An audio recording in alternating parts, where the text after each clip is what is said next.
হয়, দীপাৱলী সমাগত আৰু চাকি নিৰ্মাণ কৰি থকা দেখিবলৈ পোৱা গৈছে। হয়, কেনেকুৱা এইবাৰ? ভালেই। কিমান নিৰ্মাণ কৰিছে চাগে এইবাৰ?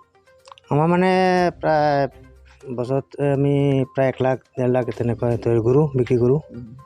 এই চাকিসমূহ ক'লে বিক্ৰী কৰিবলৈ ক'লে নেকি?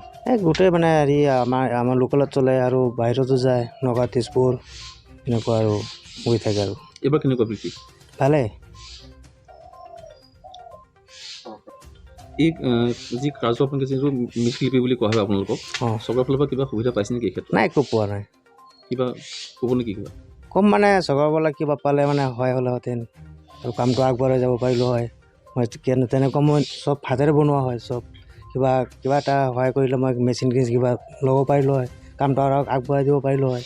এইটোৱে আৰু এইটো মই চৰকাৰে যদি ইচ্ছা কৰে পাৰে হয় পিন্ধিবলৈ, পাৰে যদি অলপ সহায় কৰিলে ভাল হ'ব আৰু সেইটোৱে আৰু।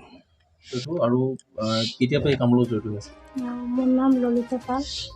মই 12 বছৰ ধৰি মই কৰি আছোঁ।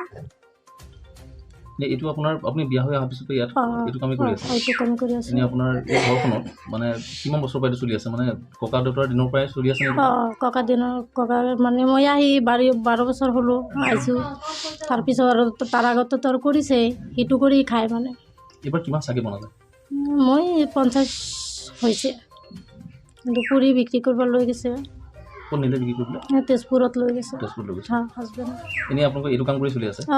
চৰকাৰৰ পৰা কিবা সুবিধা পাইছে নেকি এই ক্ষেত্ৰত? পোৱা নাই, একো পোৱা নাই। কিবা ক'ব নেকি চৰকাৰ? কি ক'ম, মেচিন দিলে ভাল হয় কিবা। এতিয়াতো হাতেৰে কৰি আছে আপোনালোকে? হাতে দি। কিন্তু যদি চৰকাৰৰ ফালৰ পৰা যদি কিবা মেচিনৰ সুবিধা পায় এইটোতো ভালেই হয়। ভাল হ'ব। ভালেই হ'ব।